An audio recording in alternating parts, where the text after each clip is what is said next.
Maternal Instinct, Chapter 8. And you say you can't go home anymore. And I've been gone for a while, made some changes in my style. And they say you can't go home anymore. Well, all the streets look the same, and I've got to play the game. Sit around in kitchen chairs, with the TV on, the neighbors there. Driving to town when this big bird touches down. I'm only coming home to say goodbye. Then I'm gone with the wind. Won't be seen again till that great submarine showdown in the sky. Get that right. She silently agreed with the song. She had been paying close attention to the songs on the radio throughout the trip to make her forget exactly where they were heading. She actually started a bit when they had reached the limits of Ghost City, and just hoped this would all be over with as quickly and painlessly as possible. She also listened intently to the radio to block out the sights and sounds of the very odd ride Kim had acquired for the airport to get to Ghost City. At least that part was coming to an end very soon, as he spotted the sign for the bird sanctuary and felt the car coming to a stop. She practically jumped out of the vehicle when it did, and waited impatiently for the other two to join her. But of course, Kim had to do her usual routine of thanking the drivers first. "Thanks for the ride, Mr. Stoker," Kim said as he leaned in against the passenger window a bit. "Hey, call me Stoker," the red-haired detective said. "It's no problem after the way you helped me and Hoop with that case." "Help! Try practically solving the whole thing herself," the car itself remarked. "Shut the hell up, car. So anyway, Kim, if you ever need any help, you know where to find me," Stoker said, giving her finger gunpoint. "Thanks, I'm fine," she replied as she stood up and walked over to Shigo and Ron. "Still, if you need anything—" "You're pathetic," Carr muttered. "What'd I just tell you? Now, you know what? I'm switching over to manual drive." "No, you can't." Ken chuckled as the bickering continued, even as the orange and black car drove out of sight. Shigo, however, stared at it with morbid curiosity before she turned her back to Kim. "Do I even want to know what you did for that guy?" she asked. "It was no big," Kim rubbed it off. "Whatever. Since we're here, can we get this show on the road?" "So, what do you think someone wants to take from a bird sanctuary?" Ron asked, drawing both their attentions. "Oh, I bet some really rare, thought-to-be extinct bird that could be cool like for an army or something." "Yeah, right," Shigo scoffed. "Hey, it could happen." "Yeah, it could happen. Where we were the only person possibly to be there in his every areas. And something like that's way too smart for him." "So what do you think he wants?" Kim asked. "Oh no," Shigo tried. "New home, maybe? Or maybe he wants us to wander unwillingly into the stupid and inept death trap." "Then you think it's a trap?" "Probably. But we know it's a trap," Ron spoke up, rubbing his chin. Then gasped, "What if it's another trap?" "First of all," Shigo carried, "only Dr. D would come up since he's so stupid. And secondly, that's giving Aviaris way too much credit." "So you think it's just a normal trap?" "Yeah. But if we know it's a trap, then we can avoid it," Ron said. "Exactly. And since he's no doubt expecting us, it would be rude not to show up."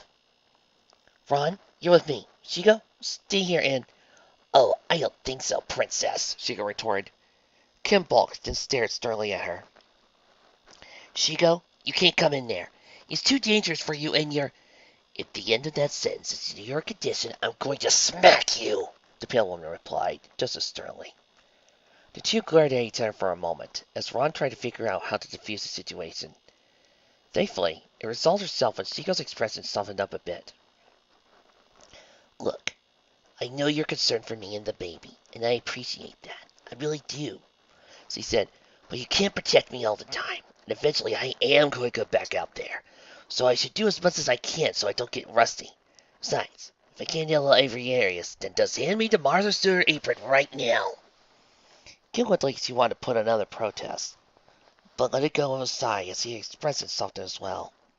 "All right," she relented, "but as things start to go really bad in there, I'll find some place to hide. But trust me, I doubt that'll really happen." Kim nodded with the decision made, and the three walked towards the main entrance. Not surprisingly, found it unlocked. They quickly and quietly made their way through the small tilted area where the information booth stood, stepped into the indoor forest, that made up most of the building. Irritated streaks of birds disturbed their nightly slumber merely told him something was wrong. Despite that sign, there was still nothing obviously wrong, which meant whatever aviaries had planned, he at least found out well enough to hide it. The three looked amongst themselves before silently agreeing on moving forward. The second they did, though, a nozzle of carefully hidden tree sprang to life and sprayed a mist over them. They coughed and gagged as foul odor and taste. Beyond that, felt no ill effects, for they began to wonder what the attack was supposed to do. Bright light shone off at their right sides. It was coming from the one notable piece of technology in the area. A large control room built protruding from the far right wall, several feet above them. "Welcome, my unfortunate guest!" Avery Harris's voice boomed over the intercom. "To my aviary of doom!" "What of doom?" Ron asked, to no one in particular. "Aviary! My aviary!" The voice answered back. When he noticed Ron still looked confused, the fell inside. "My big birdhouse! A death!" "I thought it was to doom," Ron asked. This time talking to Rufus, who merely shrugged. "Doom and death is the same thing. Now prepare for your destruction!" "Dude, just pick one." "Look, can we just get on with this?" Seagull snapped. "Yes, of course," Arias replied. "Now, you might be wondering what I sprayed you with just now. Don't worry, it's not harmful in and of itself, but it is part of a serum I've been working on that would bring out violent attack behavior in certain birds. Like, say, these hawks with their razor-sharp talons!" A buzzer sounded somewhere off to their left, followed quickly by the clanging of metal on metal and the flapping of wings. Soon, a group of 7 hawks flew overhead. While they seemed to ignore the 3 humans at first, their attitudes quickly changed and they began to swoop towards their unsuspecting prey. "Get down!" Kim ordered as he ducked. Ron and Shigo did as he said, and they were able to avoid the first set of attacks. Fortunately, as they stood to run to cover, one of the hawks focused on Kim and dove for her at a neck peck speed.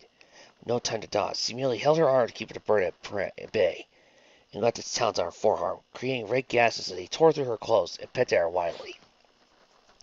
Kim let out a yelp of pain as he tried to get the bird of prey to let go. "Kim!" She shouted as he powered up her right hand. "I got it!" She then reached into the back of her pockets of her belt and pulled out a tube of lipstick. She held it towards the hawk and prayed it was the right one. Upon feeling the hidden button near the base, she then smiled and slammed her thumb on it. A pink, sticky goo shot forward and encased the hawk's beak, startling it and causing it to let go as it tried to free itself. Kim let out another groan as he put the lipstick weapon away and looked at her Ron. "Kim! Kippy! Are you okay?" Ron asked as he walked over to her. "I think I'll be fine," she replied, looking at the 4 red streaks. "You don't seem to be too deep, but we need to end this quickly." "You want it done quick?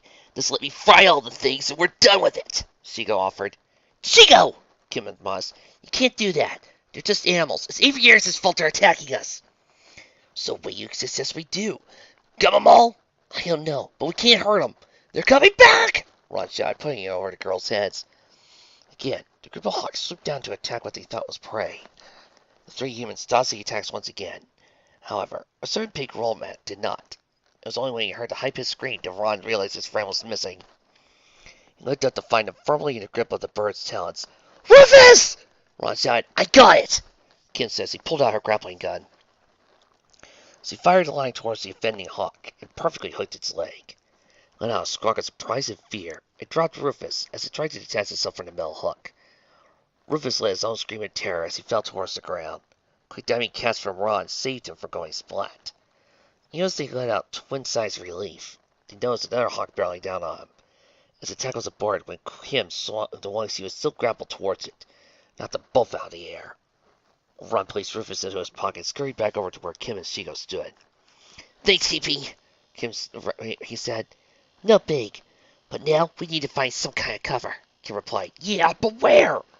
Kim searched the area for something that might answer the question. Found a patch of bushes and one of the few grass patches not near a tree. "There!" she replied, pointing to them. The other 2 nodded and followed her toward them just as quickly as they could, while also fending off more attacks. Kim helped Shigo duck into the bushes before she herself dived right into them, so another hawk came down and cut a piece of her pant leg off. She checked to make sure that was the only thing that was cut, and relieved to see not another red mark on her skin. She then peeked out of the bushes to see the hawk flying in circles, prepared for another attack. Can't believe we're getting pinned down by birds, she muttered. Hey, I could offer to take care of them, but no, we can't hurt them, she muttered her pessimism at Kim. Now's not the time, Shigo! Kim stepped back. If you really want to help... She paused as she stuck her head out of the bush and looked up at the ceiling. Then see if you can hit that sprinkler overhead. Shigo raised an eyebrow in confusion. Before she looked towards Kim, she was pointing, could make out the sprinkler on the high dome ceiling. You want me to hit that? She questioned. Yeah, what? Don't think you could do it? Kim asked with a small smirk. Of course I could hit it. Just see what you want me to. Just do it and you'll see. Fine. With that, Shiko held up her hand and closed her left hand to give a proper beat on her target. Then she fired a small, concentrated blast of plasma energy that rocketed skyward and hit the sprinkler dead on. The blast succeeded, knocking the head off and caused the water to rain down. This started a chain reaction with the other sprinkler heads, and soon water was falling all over everything. In particular, the three hidden heroes. Great, so now we're wet. Was this part of your plan? Shigo grumbled. Actually, yes, Kim replied. I'm hoping you'll watch that gunk spray aviary sprayed us with. And if nothing else. Again, she stopped to poke her head out to watch her unintentional adversaries. She smiled as she saw them sinking their heads and flapping their wings more erratically before flying off. Yes! She remarked. What? Ron and Shigo asked. The other part of my plan, she said. Even if this doesn't wash off the powder, then at least the hawks are trying to get the water off so they won't bother us anymore. Ooh, very clever. Aviary's voice sounded like from the over-ear comm. But you forget, I'm in the control booth, and I can turn this off anytime I wish. Just give me a minute to find it. I know it's here somewhere. Are you sure he's not related to Dr. Draken? Ron asked Shigo. Honestly, it wouldn't surprise me, Shigo retorted. Seconds later, the sprinkler system cut off, and a triumphant laugh from Aviary's. His voice rung out of the speakers again as the last of the water fell to the floor. You may have survived my hawks, but can you deal with my flock of killer emus? He screamed before breaking into maniacal laugh. Emus? Ron cried out in surprise. Dude, this guy really needs to expand his evil resume. Tell me about it. There's only so much he could do with birds. Shigo said before she realized what she was doing. Stop that! What? Distracting me! It's what I do best. You're right, Kim spoke up. And we're gonna need that ability so I can get to that control booth and stop aviaries. Think you can handle it? Oh, come on, Keepy. I know I might not have the fighting skills of you and Shigo, but I'm sure I can handle a few flightless birds. He then flashed his trademark goofy grin as he stood up and stepped out of the bushes. Fortunately, he came face to beak with about a flock of 10 emus. All of them were staring at him as if he were dinner. Given nervous swallow and instinct, even though he found his mouth rather dry at the moment. Then again, he muttered. As the birds started to close in on him, Ron slipped into one strategy that never failed him in all the world-saving adventures he had with Kim. He ran while screaming and flailing his arms. Kim couldn't help but smile as she watched. Despite all that gone on between them over the summer, and even now, Ron was still there for her and trusted her. It was a trust that she was determined to never let down, especially now he provided her with an opening. All right, I'm going, she whispered to Shigo, while still looking towards the control booth door. Stay here and try to stay out of sight. Look, Princess, I told you before, I'm not going to sit back here like some lump. If some people can do something, then I can do something too, Shigo cowered.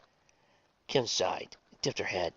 Look, Shigo, The rest of the sentence was lost when Kim turned towards Shigo and found her lips pressing those of the other woman. She had obviously been a lot closer than Kim had thought, because she certainly didn't plan on this. And there was definitely no way she could have known, instead of immediately recoiling in horror. Shigo not only held her impromptu kiss, but, as he began to return it, every instinct in her body told this was wrong.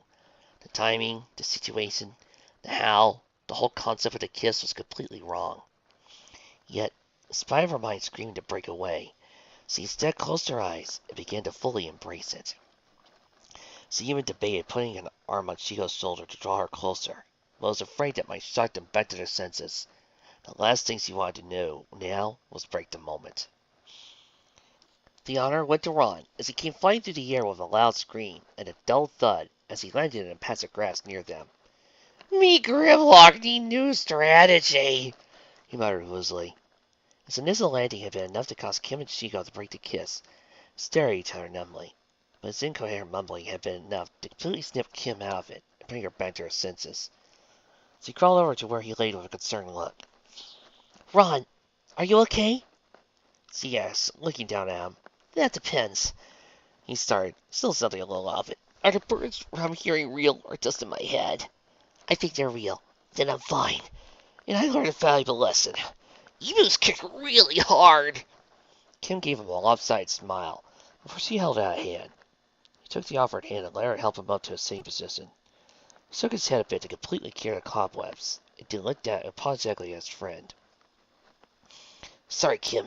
Guess my distracting skills don't work very well against flightless birds, he said. It's okay, Ron.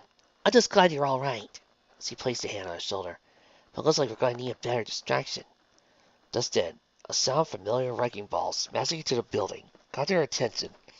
They looked towards the far walls to see Higo standing in front of a large hole, with the rest of Team Ghost standing close behind him.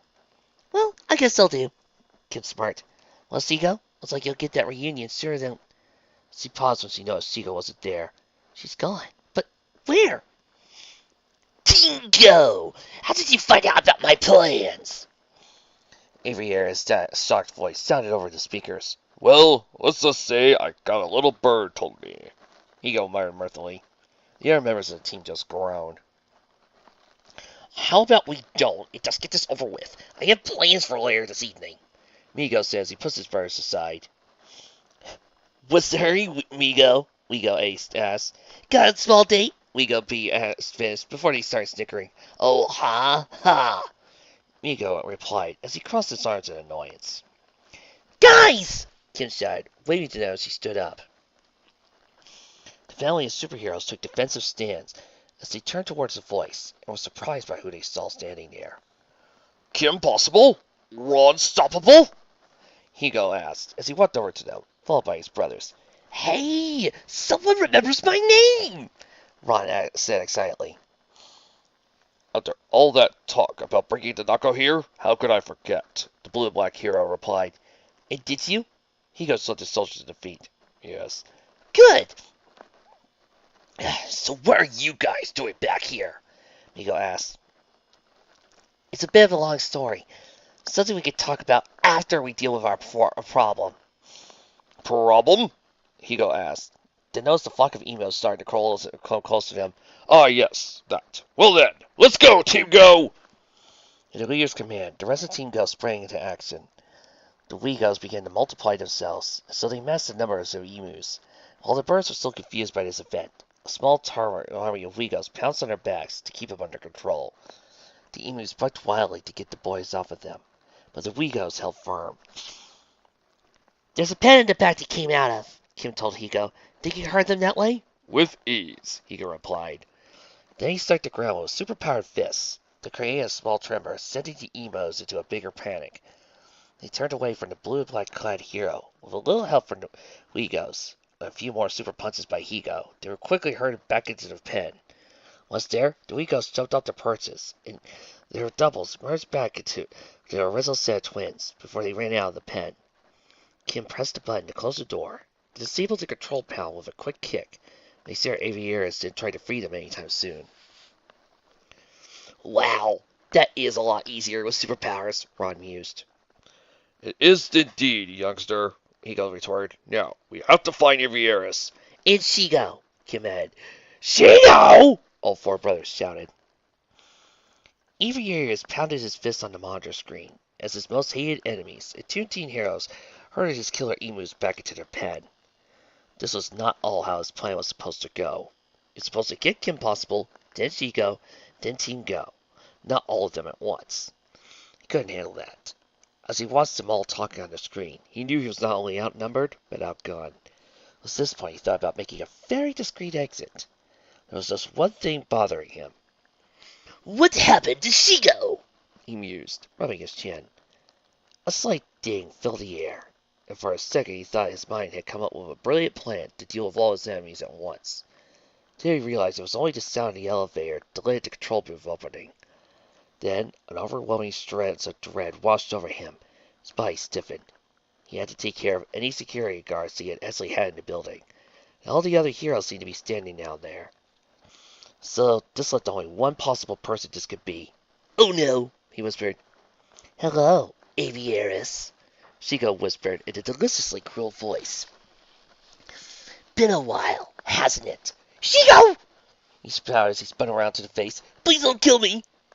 "Hey, in case you haven't heard, I don't kill people." Let out a sigh of relief. "But that doesn't mean I won't hurt them. A lot," she said with a smirk as he started to creep forward, hands glowing.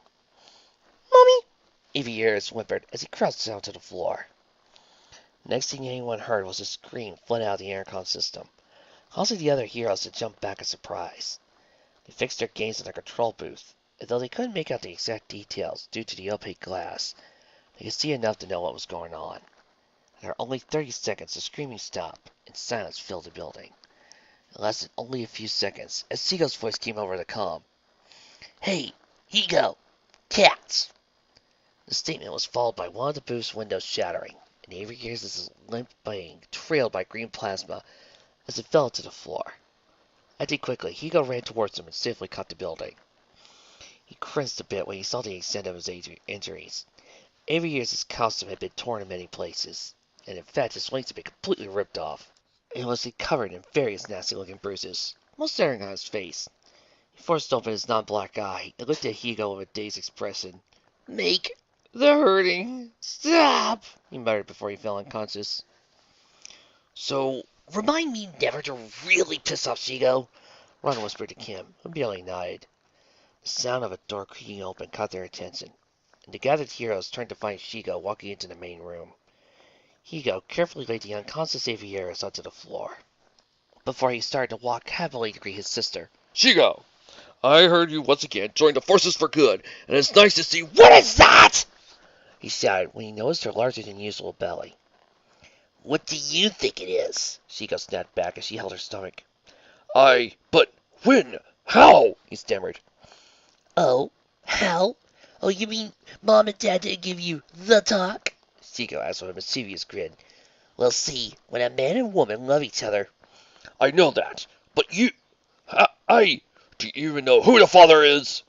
Higo asked in a slightly condescending tone. Shigo's hands clenched and unclenched. She let out a snarl through gritted teeth. Lightning fast reflexes, she grabbed the front of Higo's collar and pulled him as close to her face as she could. "I am sick and tired of people saying that!" she hissed. "I am not that promiscuous that I wouldn't know the father of my own child!" Okay, break it up," Amigo said, stepping in. "I can certainly understand why you wouldn't tell McJudgeall here, but you could have at least told me that we were closer than that." "Well, then, you thought wrong, didn't you?" Shigo retorted. "Besides, I knew if I told you it would eventually get out to Higo anyway." "Oh, now that really hurts. You don't think I can keep a secret?" "No," she said flatly. Migo walked away crestfallen. The two Wegos stepped up and started to rub her belly, making her feel very uncomfortable. "So, what's his name? Is it a boy or girl?" "First of all, stop that!" she shouted, taking a step back. "Secondly, it's a girl. And finally, her name is Shin." "So, who is the father?" Higo spoke before the twins could ask any more questions. "Right over there," Shigo said, pointing to where Kim and Ron stood behind Team Go. Naturally, all eyes turned to Ron. No. Why does everyone assume it's me?" he shouted. "Really?" Shigo snorted. "Do you think I'm that desperate?" "Hey!" Ron protested. "Well, if it's not him, then who?" Higo asked. Doi, it's Kim." The usual silence that accompanied the revelation fell over the superheroes as they simply stared back and forth between the two women, trying to comprehend what they had just been told. After a few minutes or so of silence, Higo tried to ask how it might have happened, but found himself having trouble forming words. His name, it came out as a series of incoherent stutters. "How?" Higo finally asked. Shigo looked over her brothers and to the father expectantly. "You want to feel this one, princess?" she asked.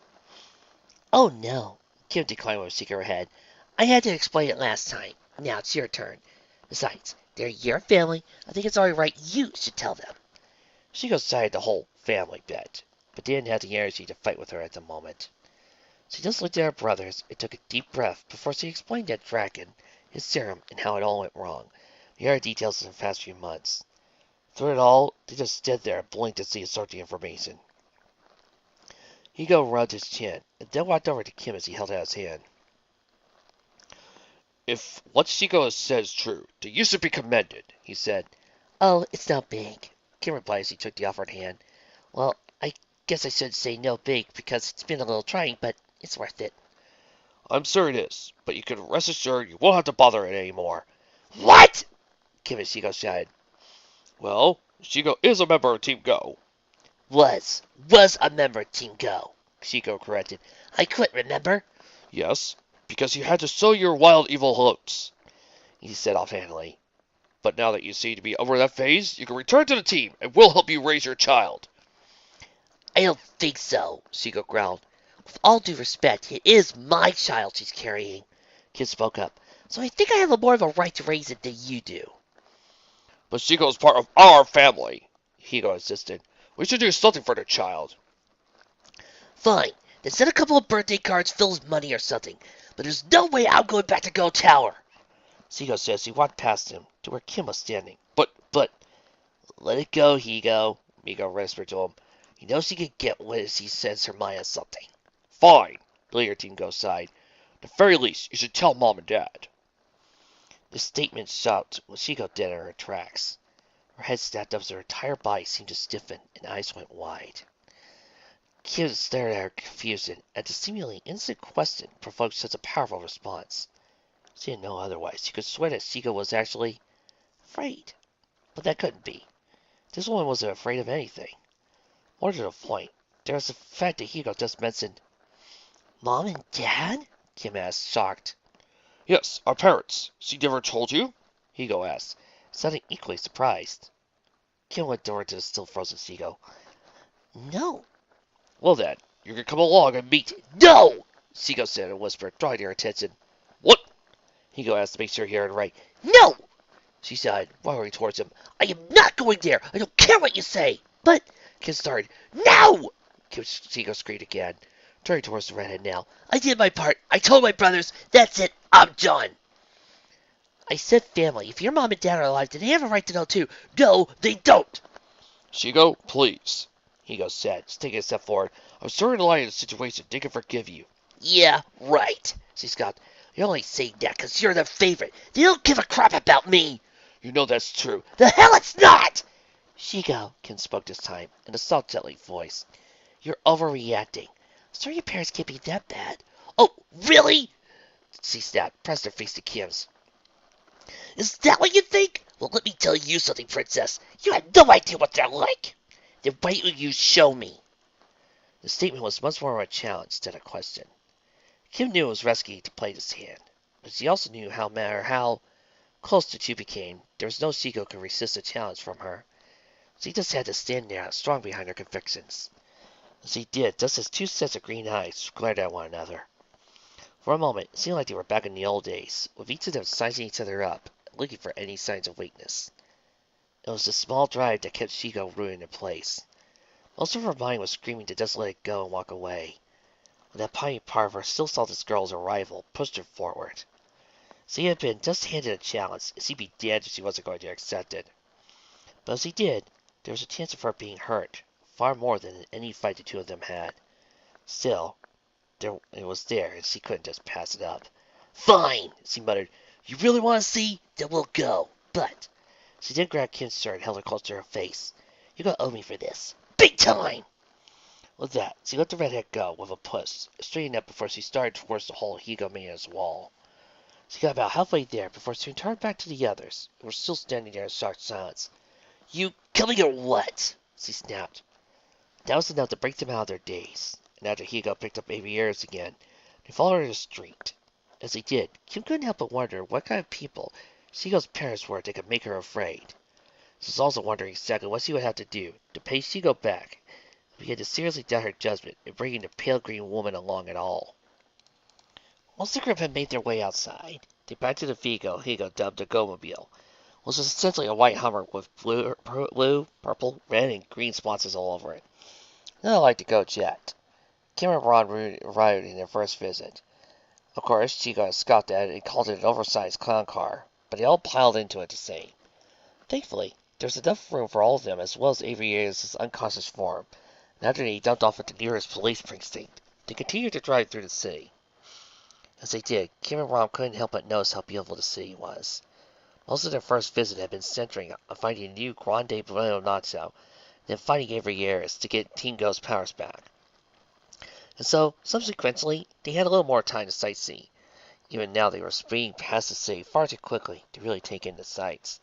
But what they could see was breathtaking.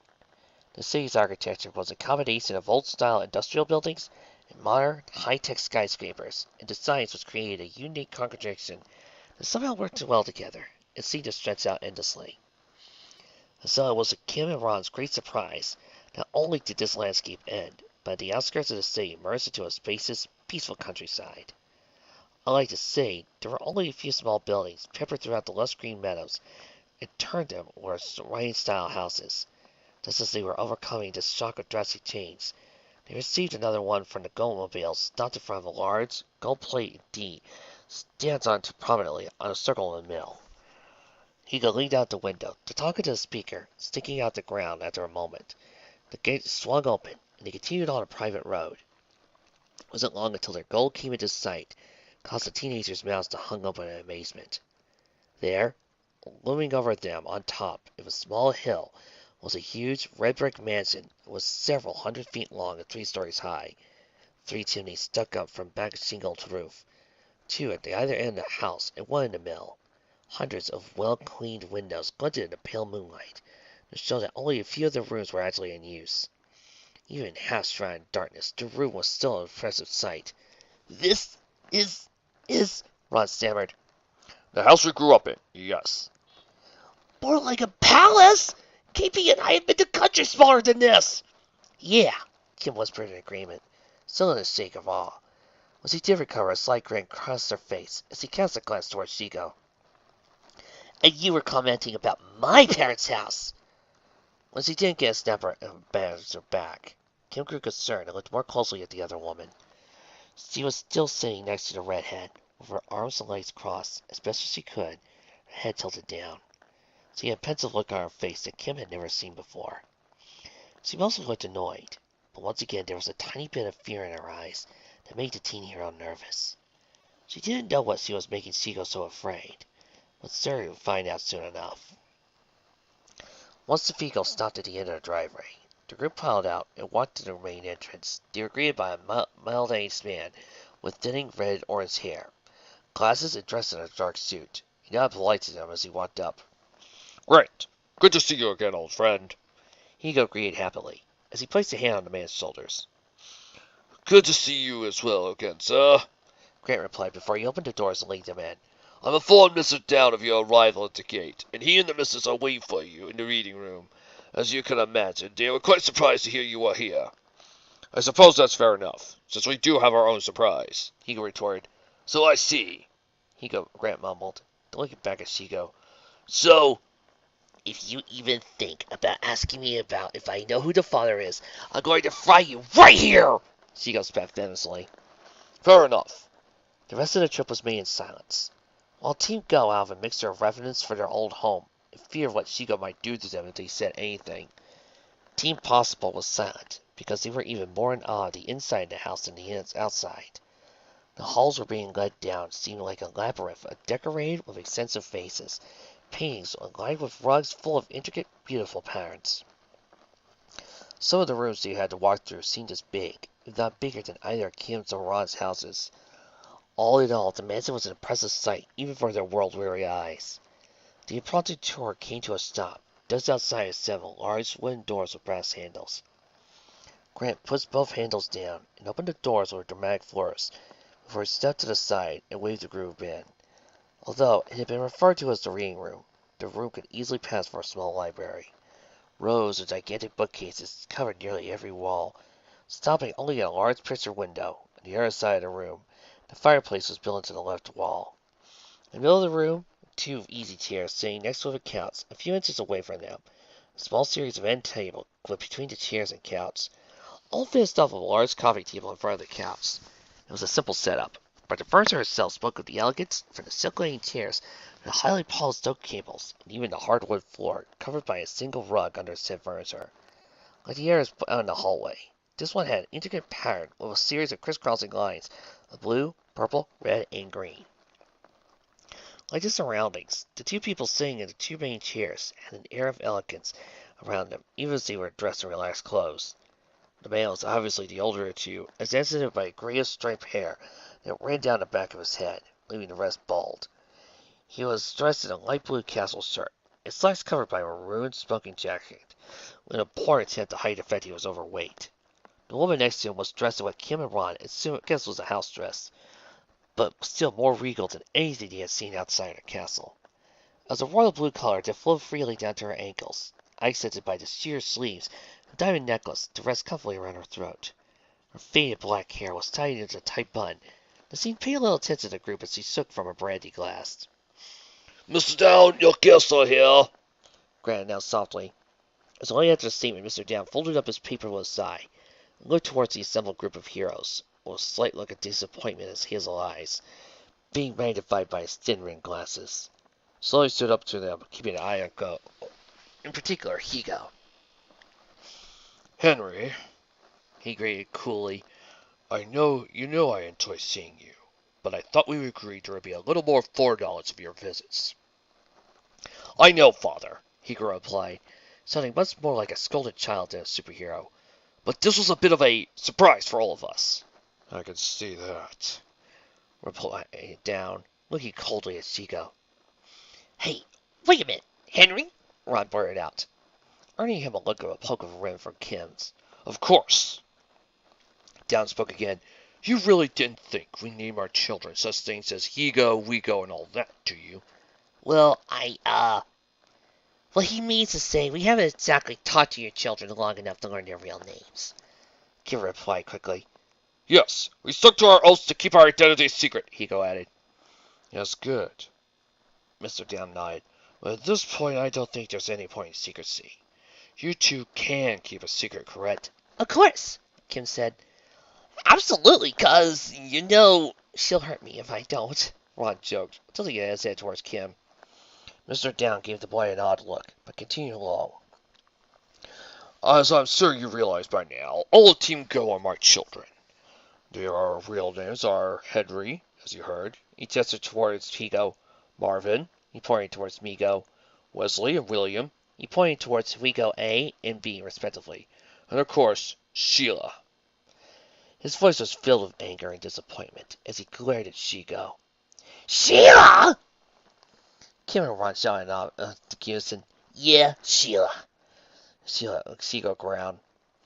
That's my real name. Hope you're happy. So then, your full name is Sheila Down?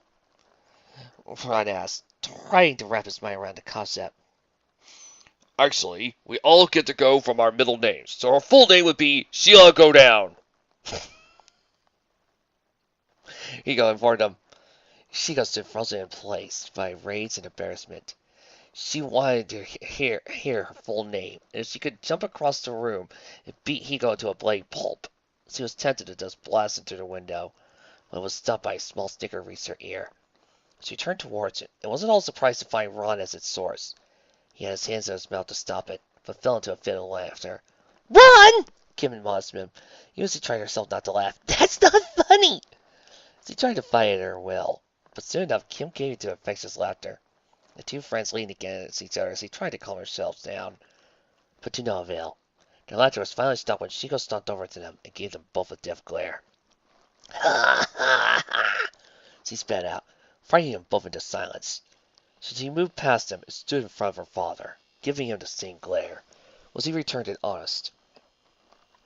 And that was the first thing you did to screw up my life, she growled. What I did, Sheila, was try to provide you with the best life my money could pay. Mr. Down growled back. How? By controlling everything I did? You know that's not what I wanted. I just wanted you to behave yourself. Yeah, like I said, control me. Don't try to act all noble in front of our guests. She motioned to Kim and Ron.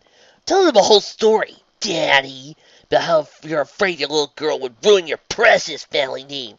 Because God forbid I don't do anything that's considered wrong, or as most people call it, fun.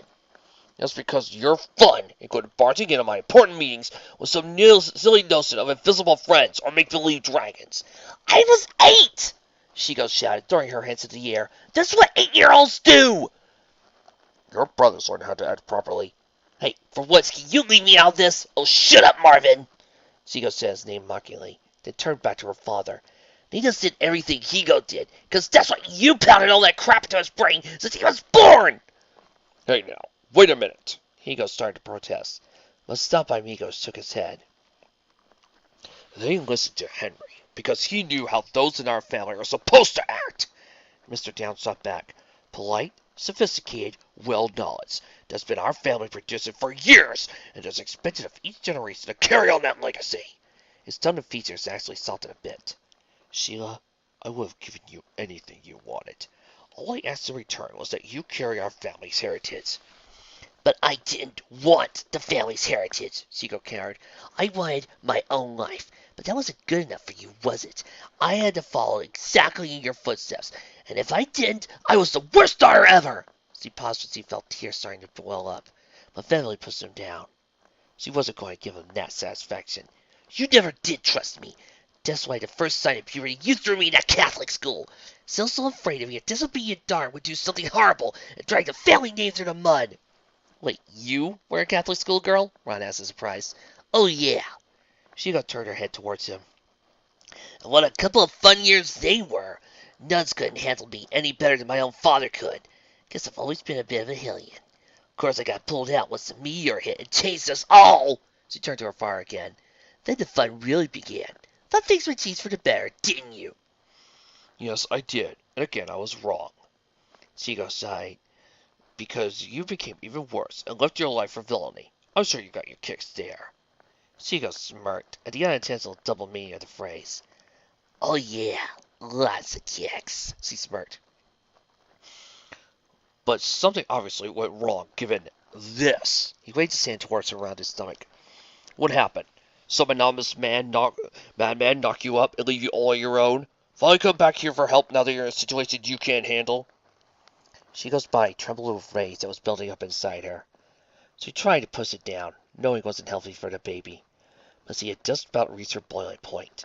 First of all, she said in a soft, dangerous tone, I wish everyone would stop treating me like I was some slut. I know all the partners I've been with, and believe it or not, I can actually count on them with one hand. Secondly, the only reason I'm here is that the father wanted me to tell you about this pregnancy out of some misguided attempt at family bonding. Otherwise, I never would come back here until both of you were dead, and even that would only be the dance of your graves. Surprisingly, Mr. Downs seemed to take that statement very well, as he lowered his head with a silent sigh. I see. And I take it your father's with you? Yes, and before you even look, no, it's not the blonde kid. Shiga replied, answering the inevitable question. Then she smiled at the kind of action her next statement would get. It's actually the red-headed girl over there. The reaction was better than she expected. She also smiled as her father grew pale and backed away, eyes wide with mouth hanging open. The real attention grabber, though, was the sudden sound of glass shattering. Everyone looked at the floor to find the remains of glass surrounding a small brown pool of liquid. All eyes traveled upwards from the spill to the hand that had been previously holding the drink, lying limply in the arm of the chair. Dan was looking at the older, to see Mrs. Dan wearing an expression similar to her husband's. Her eyes started frantically from her daughter to her expanded belly, to the young girl she said was the child's father. That's not possible. Mr. Down muttered and fell back into his chair. Well, it's like the saying goes. Anything's possible for impossible. Shigo said with a quick wink, looked over his shoulder at Kim. Well, that and a former mad scientist who screwed things up after playing around with our DNA. But who's keeping track of that? Point is, yes, I'm having this baby. After this day, you'll never see it again. You can't, Mr. Down responded, in a state of shock. Yeah, I can. Besides, look at me, she said, placing her hands on her protruding stomach. A little late to do anything about it now. When her father didn't respond, Shigo looked over to her mother, who still seemed to be recovering as well. Anything you want to say, Mom? She asked, a trace of her old snarkiness back in her voice. Actually, I do, Mrs. Down replied gently as she stood back up. She stepped over to her daughter and simply stared in silence for a seemingly long time. Seagull tried to get a read on what her mother was thinking, but the woman was surprisingly good at hiding her emotions. So Yaxine simply stood there and waited to see what she might soon say or do. The answer was a hard slap across the face that surprised Chico more than anyone. She stared down on the floor in total surprise.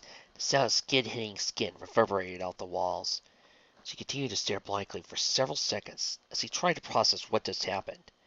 When it finally clicked, her head snapped back towards her mother. A set of emerald green eyes stared intently at a sea of foam green eyes that stared back with the same intensity.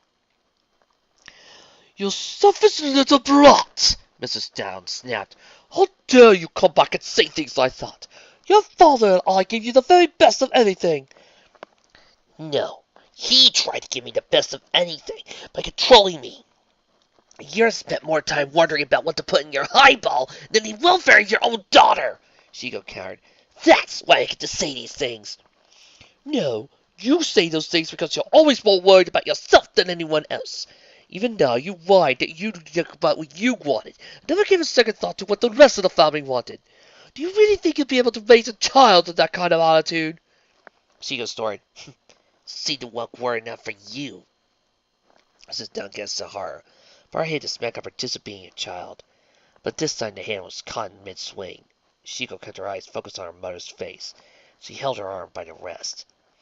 "Fool you once, Mom," she whispered honestly, as she released the hand with a violent shove, glaring at her mother again. "And I'll tell you this. I think I'll do a damn good job raising this kid, since I'm going to give her two things I never had, love and attention. Then," she stopped, let out a slight gasp, and clutched at her stomach. "Shigo!" Kim shouted in concern as she ran up to her. "Are you okay?" "Yeah, I'm fine. Baby's just kicking.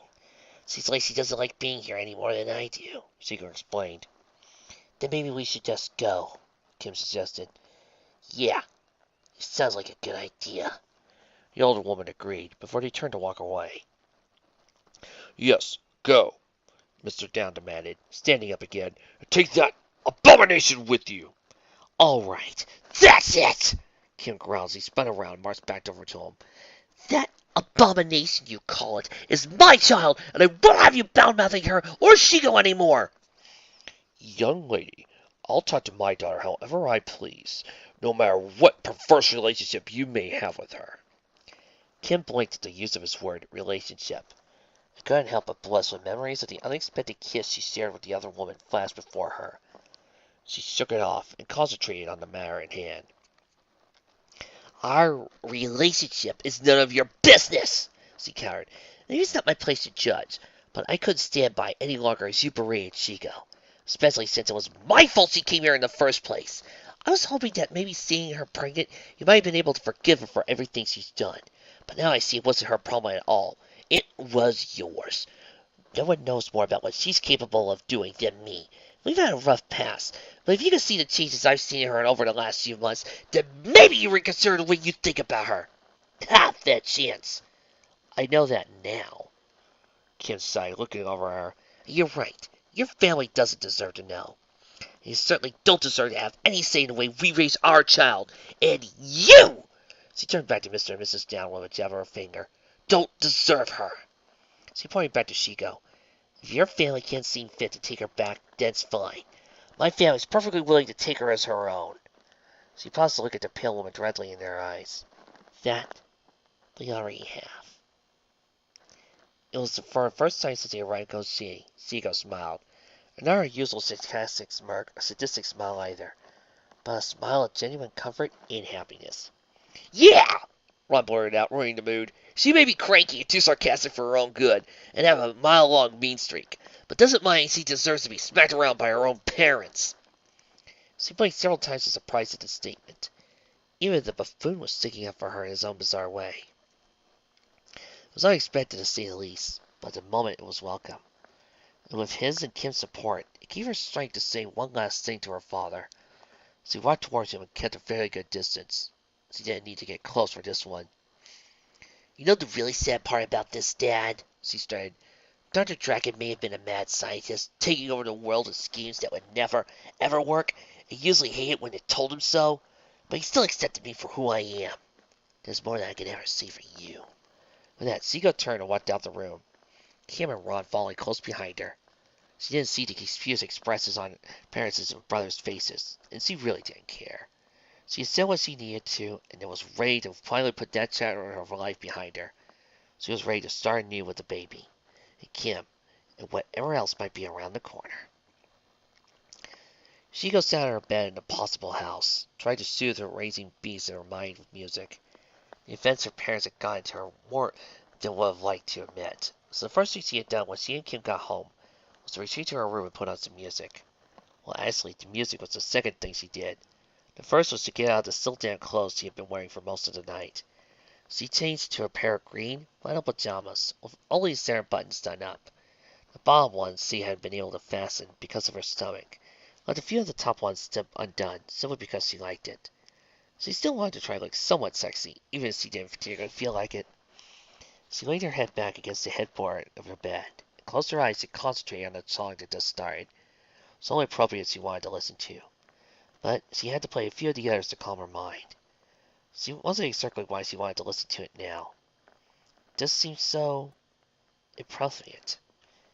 You know how we Catholic girls can be, make up for a little time too late. I never forget, confusing as it was.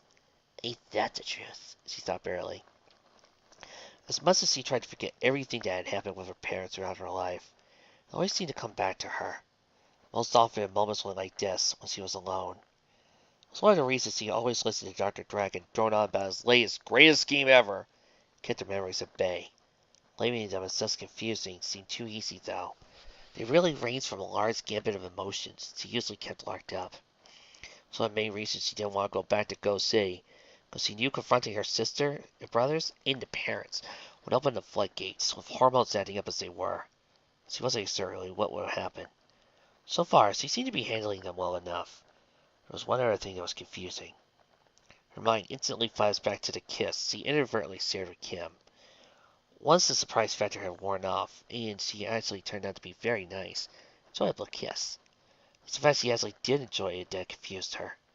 She never had any of those kinds of feelings for another woman before, and certainly not towards Kim Possible. Usually the thoughts towards the teen hero turned to be the exact opposite of loving. Lately, though, her thoughts seemed to run from merely appreciative to caring, even loving. Again, she contributed to the hormones, but a part of her thought it might run a little deeper. What exactly that meant for her, Kim, and the baby she didn't really know. Nor she didn't know it was another opportunity to kiss the red-haired girl came up. She wouldn't just go for it. Into hell with the consequences. A slight knock on the door startled her from her thoughts. Shigo, can I come in? Kim's voice called from the other side of the door.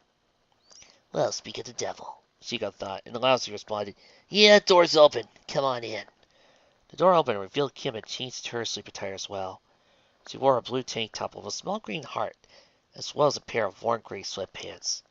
She closed the door behind her and gently made her way to the bed, where she sat down on the edge, taking care not to sit on Seagull's legs. For her part, Seagull adjusted sitting position against the headboard, so she and Kim were a little more comfortable.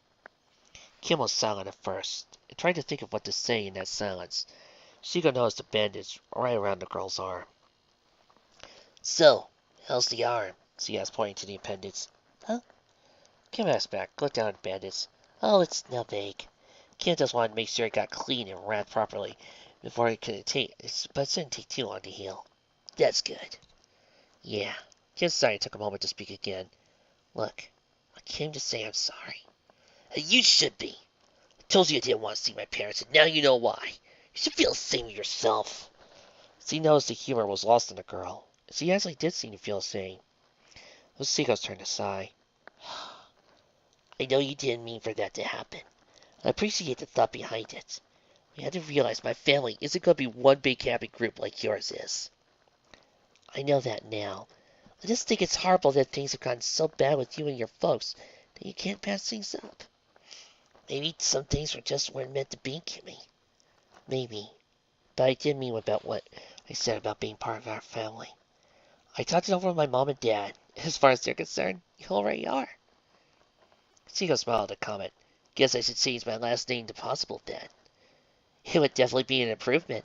Kim replied, her mouth starting to twist up into an amused grin.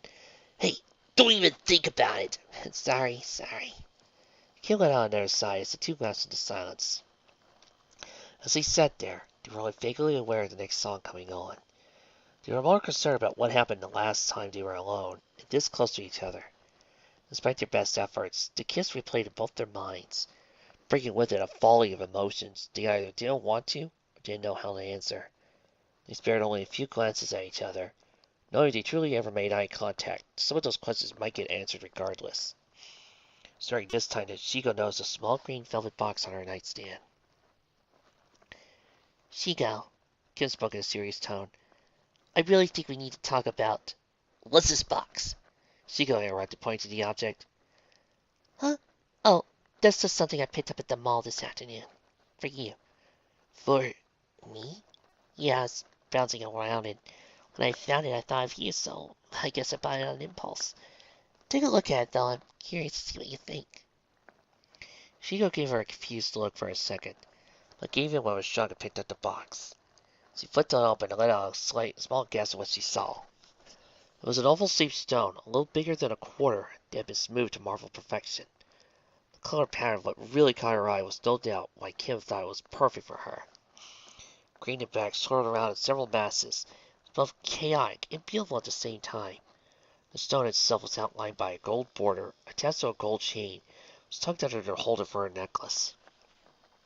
Shigo carefully pulled it out of the box and held it up to her face. It's beautiful, she whispered. I thought so too, Kim said with a smile. Though, I don't think that's real gold. At least, not the price I paid. Real or not, it still looks cool. And you bought this for me? Well, yeah, Granite said, pausing slightly. I hope you're okay with it. Oh, I'm okay with it, Shigo replied. Just never had anyone buy me anything before. Why does he put it on? Good idea. Let me get up first. If I'm going to do this, might as well do it right. Kim stood and took the hand Shigo held out, and after a bit of rocking, helped her to stand up as well. They walked around to the full-length mirror. Shigo kept in a corner and stood before it. The contrast of her taller, larger body compared to Kim's smaller, petite frame made Shigo finally feel as big as she actually was. She shouldered drooped a bit as her hands fell to her sides. On seeing her like this, she wasn't sure she was worthy of wearing the necklace. Maybe on her pre-pregnant body, but not this thing staring back at her in the mirror. While Shigo didn't stare at the start to wear the necklace, Kim obviously did. She took it from the older woman's hands and walked behind, pushing the long mane of black hair out of the way as he undid the clasp, gently wrapped it around Shigo's neck, and lasted once again in place. The stone rested comfortably right above the pale woman's cleavage. She couldn't help but smile at its placement. It's beautiful. Look at how it brings him out my breasts, she joked. Kim giggled at the comment, placed her hand on Shigo's shoulders. I think it looks great, she smiled. Yeah, I just wish it stood out more against this, Shigo replied sadly, rubbing her stomach. This? Kim stared, placing a hand over Shigo's. Is our child, and I think you look even more beautiful than that stone with her. They both seemed shocked at the slight omission, but neither of them pulled back. In fact, Shigo turned around so they could look directly at Kim. As they thought, any words that seemed between them were lost. They simply stared into each other's eyes, noticing for the first time how they truly matched up. They were not the only things that matched up. Now both women could tell the attention to their fighting abilities and love of danger, their feelings for each other matched as well. Kim brought up her right hand to Shigo's cheek, and at first she tensed up. The slap her mother gave her was still fresh in her mind. She calmed down, though, and allowed Kim to gently rest her hand there. The differences between the two hands could have been more obvious if there were a neon sign above them. Whereas her mother's action was a slap, Kim's action was a caress. Whereas her mother's hand was hard, Kim's hand was soft. Whereas her mother's hand was cold, Kim's felt warm. Most importantly, Kim's hand transferred something her mother never actually gave her. Love. Shigo, Kim whispered, trying to find something, anything to say. Shigo then silenced her with a finger on her lips, and nodded her head in the direction of the stereo. Though she was completely into the moment they were sharing, the former thief had been able to catch the latest song on the CD. She knew she was able to convey her feelings better than she could at the moment. You're a sweet crusader, and you're on your way. You're the last great innocent. That's why I love you. The slight pause in the song gave them the opportunity to focus on each other again, as Kim's eyes looked heavily at Shigo. Simply not her confirmation, and before either of them knew it, their lips met in a soft, gentle kiss. The rest of the song, the room, the whole world around them disappeared as they focused on the kiss. Their accidental one was good. This one was perfect. It conveyed their feelings that had been building up between them over the past few months, in ways mere words never could. They gave every ounce of respect, friendship, caring, and love they had into it, and it seemed like it would go on forever. So it was their great surprise that it was abruptly cut short by the sound of someone gasping behind them, and a dull thud as something heavy hit the floor. Although they broke the kiss, they kept their embrace as their heads turned towards the source. Their surprise doubled when they found Mrs. Dr. Possible standing in the doorway, eyes big as saucers, and mouth hanging wide open, while a spilled laundry basket lay at her feet. Mom!